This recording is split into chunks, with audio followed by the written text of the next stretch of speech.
9 stocks, 3 investors, one portfolio that is either going to absolutely crush 2026 or age like milk in a Florida garage. Those are the exact 2 options on the table today, and I'm going to tell you right now, at least one of these picks is going to be the most controversial stock call you've heard all year. Some of these names you already own, some you've been avoiding, and at least one is going to make you question everything you thought you knew about what a stock even is anymore. Welcome to the 2026 stock draft. We took 3 serious investors, a dividend expert, a deep analysis long-term investor, and a software engineer who applies an actual engineering mindset to technology stocks. And we put them in a room together to draft their absolute best picks for this year, snake draft format. Once a stock is taken, it's off the board. 9 picks total, and today I'm breaking down every single one of them. The bull case.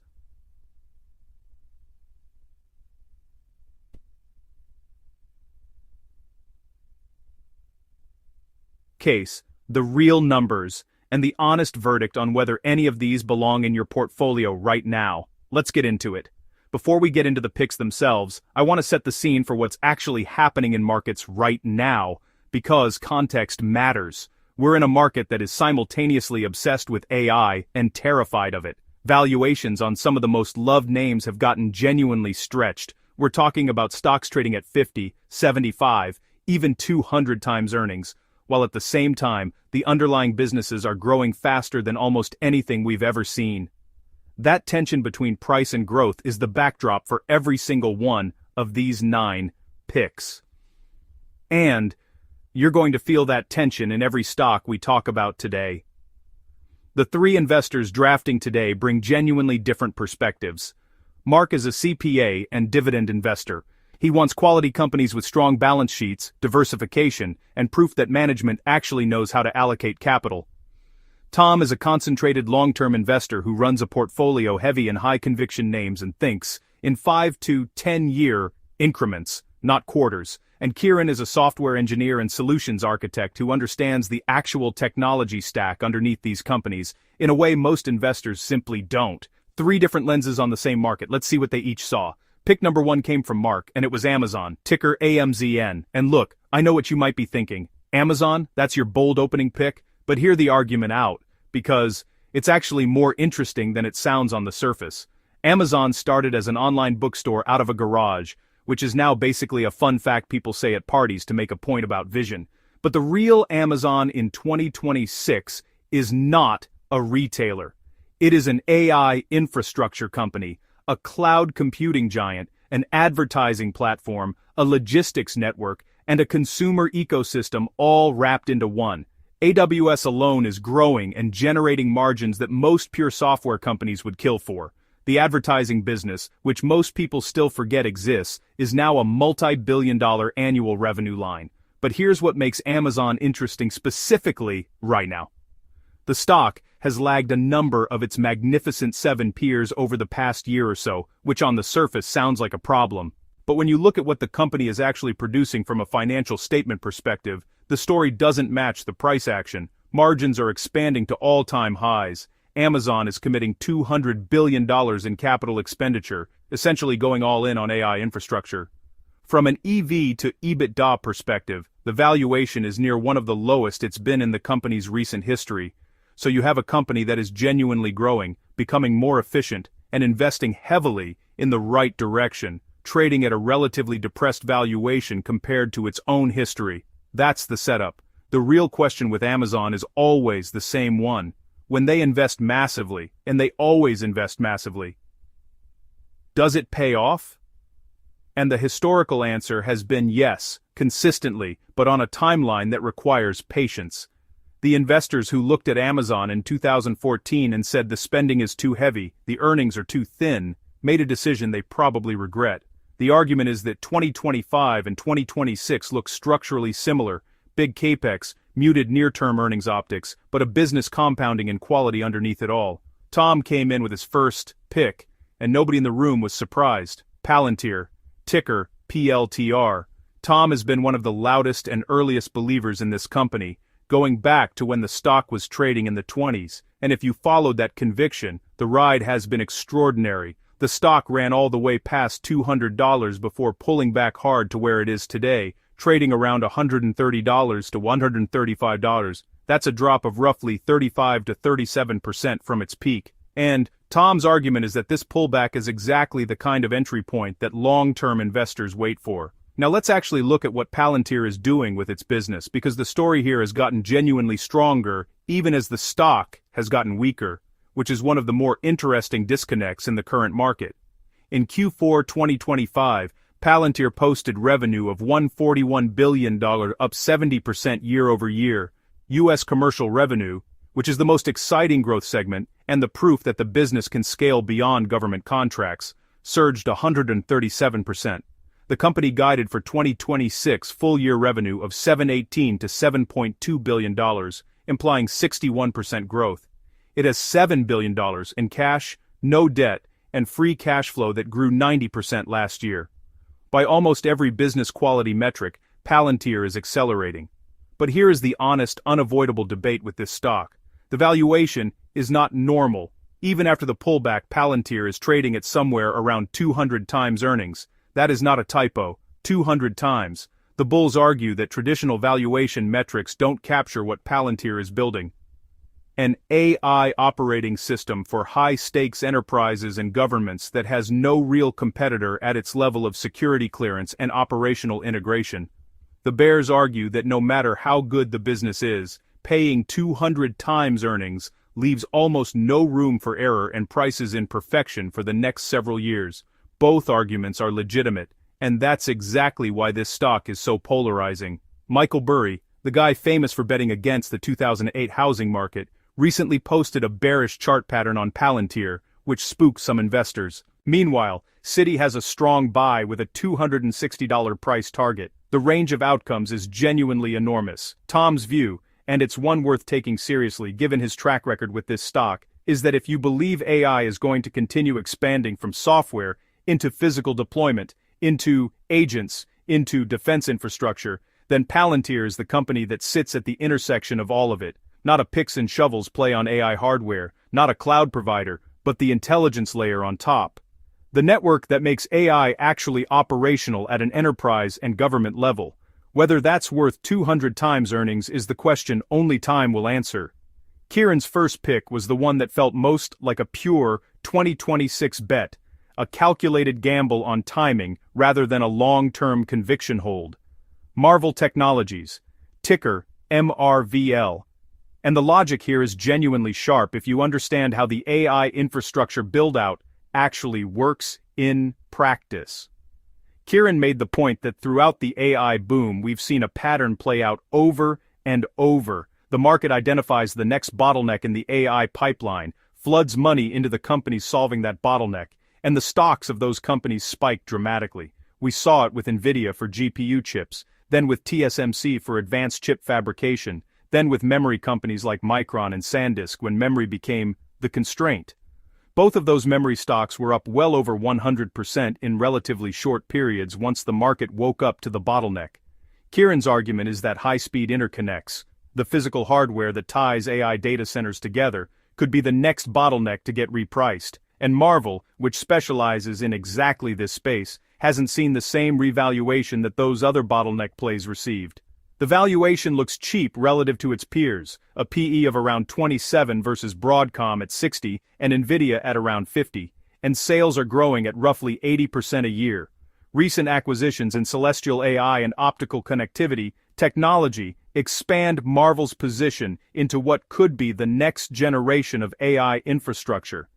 The bull case is a rapid re-rating once the market recognizes the interconnect bottleneck. The bear case is that Marvell has traded sideways for years and might continue to do so, with competition from Broadcom and even NVIDIA in parts of its market. It's a one-year timing bet more than a forever hold, and Kieran was honest about that from the start. Round 2 opened with Kieran, making his most interesting pivot of the draft, going from one of the smallest, most speculative picks in Marvell to one of the most widely covered stocks in the world, Microsoft, ticker MSFT. But not for the reasons most people talk about Microsoft. Kieran's angle was specifically that the market has been punishing Microsoft for its consumer product failures. Windows 11 was a mess. The AI features being pushed into consumer software have largely annoyed users rather than delighted them. And in doing so, investors are discounting a business where the real money is not in consumer products at all. Azure, Microsoft's cloud platform, grew 41% and then 38% in back-to-back quarters. This is a $75 billion per year business growing like a startup. The companies buying Azure are Walmart, Disney, major global enterprises, not retail consumers who might stop buying if the economy gets bumpy. Enterprise cloud spending is sticky in a way consumer spending simply isn't, and after a roughly 25% price drop over the past 6 months, Microsoft is now sitting below a $3 trillion market cap for the first time in years, trading at a PE of around 25, which for a company with this growth profile and this quality of business is the cheapest the stock has looked in a very long time. And here's the lottery ticket that makes this pick even more interesting. Microsoft owns approximately 27% of OpenAI. There are active rumors and signals that OpenAI wants to IPO at some point this year. If that happens, Microsoft's stake, which the market is largely treating as if it doesn't exist, could be worth hundreds of billions of dollars and serve as a major catalyst for the stock price. You're essentially getting the Azure growth machine at a discounted valuation with a free call option on an OpenAI IPO sitting in the background.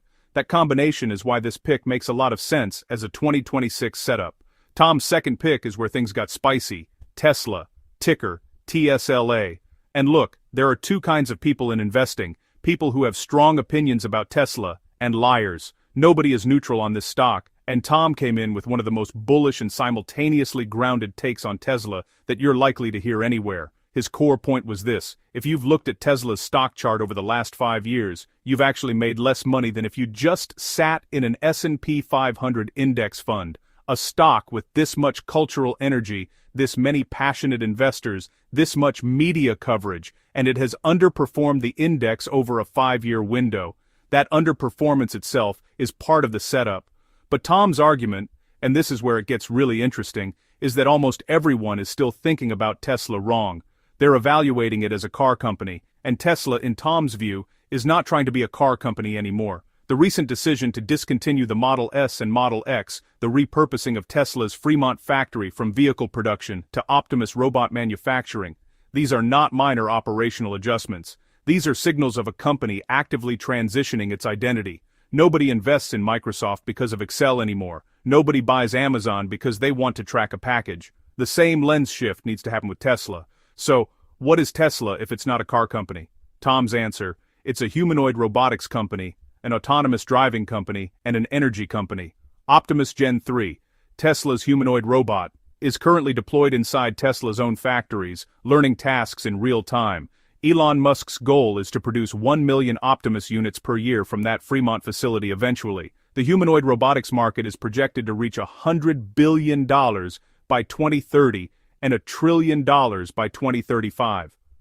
Dan Ives at Wedbush, one of the most bullish and well-followed Tesla analysts on Wall Street, believes the stock could hit a $2 trillion market cap by end of 2026 and $3 trillion by end of 2027 on the back of FSD and robotics progress. Now, here's the honest counterargument, and it's significant. Tesla's vehicle business posted a second consecutive year of declining EV deliveries. The stock trades at over 200 times forward earnings, 103 times earnings estimates for 2028, which is 2 years out.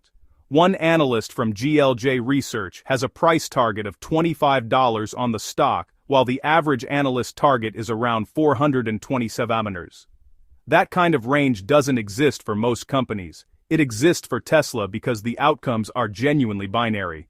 If Optimus scales, and autonomous driving gets regulatory approval, and the robotaxi network launches successfully, this stock goes to places that seem impossible from today's vantage point.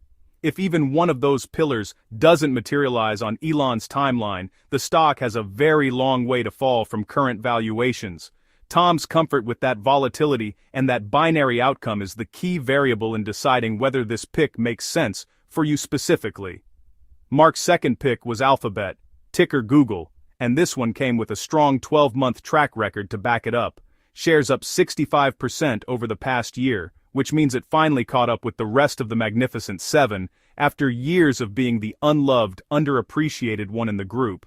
Mark was pounding the table on this stock 12 to 18 months ago when it was trading at around 16 times earnings, a genuinely cheap valuation for a company of this quality, and the thesis has played out as well as anyone could have hoped. The interesting question now is whether the story has legs from here. The case for Alphabet continuing to work comes down to the same thing that made Amazon interesting: diversification. Google and YouTube dominate search and digital advertising, which alone generates staggering amounts of cash flow every single quarter. Google Cloud is growing rapidly and becoming a more meaningful revenue contributor. Gemini, the company's AI model, has reportedly surpassed OpenAI's ChatGPT as the most used large language model globally, a remarkable turnaround for a company that stumbled badly on its initial AI product presentation and had investors deeply worried about its competitive position. They kept their heads down, did the work in-house rather than spending billions on acquisitions, and came out the other side with a leading product. But the real lottery ticket play in Alphabet is Waymo, the self-driving robotaxi unit. The stock currently prices Waymo as if it barely exists, as if it's a small R&D project with uncertain future value. But Waymo is already operating autonomous vehicles commercially in multiple cities, logging millions of miles, and building the data advantage that makes autonomous driving better over time. This could be a $100 billion company on its own, or a $500 billion company, or a $1 trillion company. Nobody knows with certainty. But the point is that when you buy Alphabet today, you're getting the core search and ad business at a reasonable price, and Waymo is essentially included for free. That's a hell of a deal if Waymo turns out to be anything close to what the most optimistic projections suggest. Round 3 started with Mark completing what he called a perfect draft. His 3 top targets all fell to him without anyone else taking them. His third pick was NVIDIA. Ticker NVDA. The stock that everyone knows, everyone has an opinion on, and somehow still went undrafted until the third round of this particular exercise, which says something interesting about where investor psychology is right now. Here's the NVIDIA situation in 2026.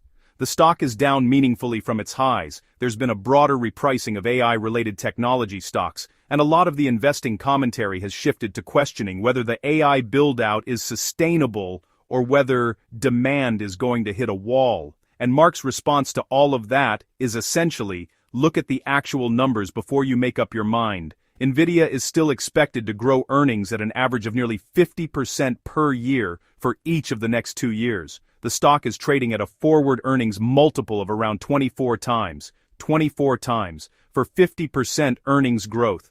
That gives you a PEG ratio, price to earnings growth ratio, of around 0.5. A PEG below 1 traditionally signals that a stock is undervalued relative to its growth. Below 0.5 is exceptional, and the competitive moat here is real.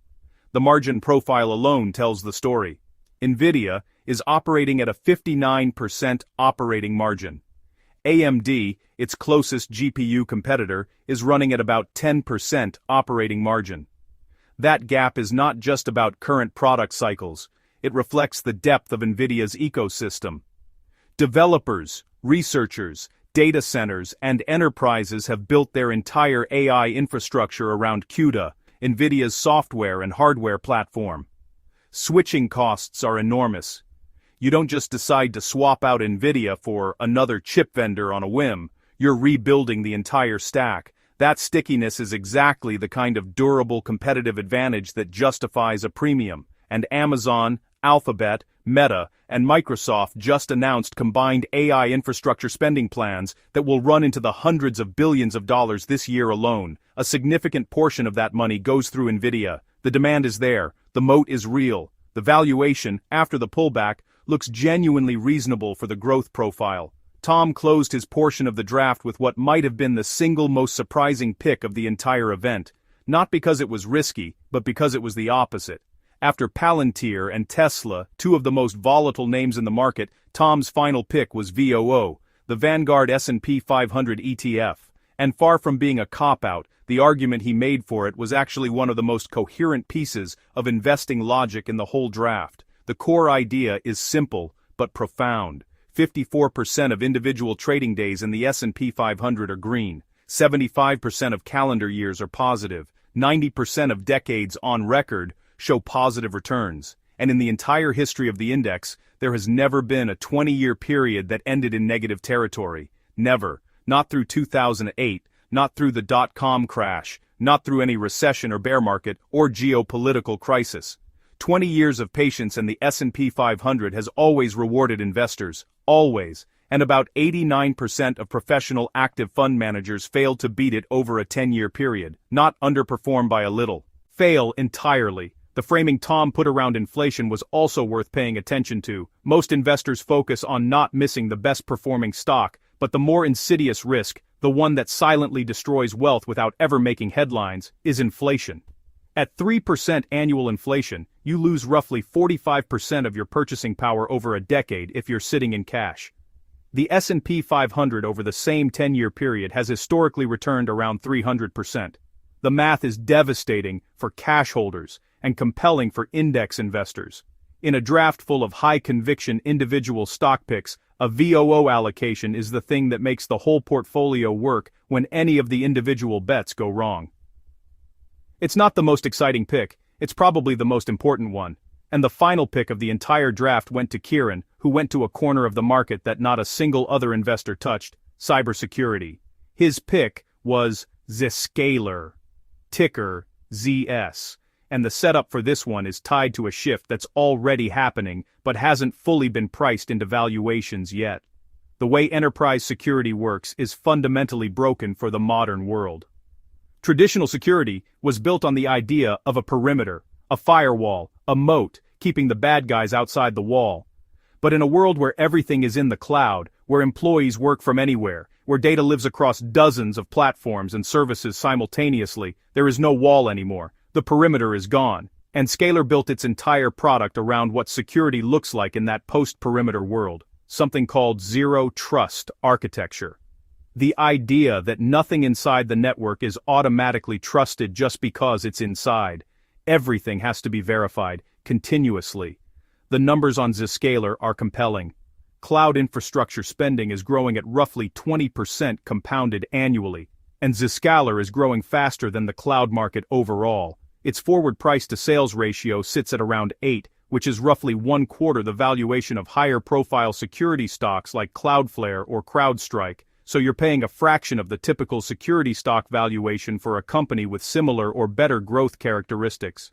Analysts are bullish. Some see more than 80% upside over the next year based on consensus price targets, and the secular tailwind is as strong as anything in tech. In a world where AI has made it trivially easy to write sophisticated malware, where a single major security breach can bring down a Fortune 500 company overnight, demand for enterprise security is not discretionary spending, it's existential. Scalar is not a household name like Nvidia or Amazon, but the problem it's solving is as fundamental as anything in technology today. So let's take a step back and look at what this 9-stock draft actually represents as a portfolio and what the debates are going to be watching throughout 2026. The clearest theme across all 9 picks is AI, not as a buzzword, but as a foundational shift that every single one of these companies is either enabling, riding, or betting on. Amazon with AWS and AI infrastructure. Palantir as the AI operating system for high-stakes institutions. Marvel as the interconnect infrastructure that the AI build-out runs through. Microsoft with Azure and its OpenAI stake. Tesla betting its entire future on physical AI in the form of robotics and autonomous driving. Alphabet with Gemini, Cloud and Waymo. Nvidia as the GPU backbone of the entire AI ecosystem. Scalar riding the cloud growth that makes security more important than ever. Even VOO is 34% tech-weighted.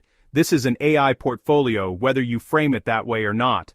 The biggest debate that's going to play out across this list through 2026 comes down to one fundamental question: how much future is already priced in?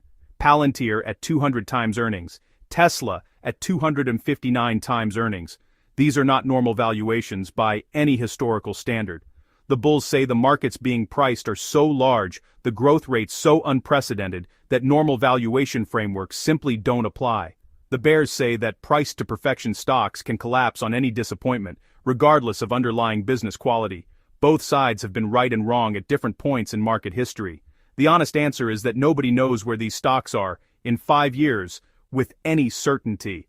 What we can say is that the businesses underneath most of these picks are genuinely excellent, growing rapidly, and solving real problems. That's a starting point worth respecting.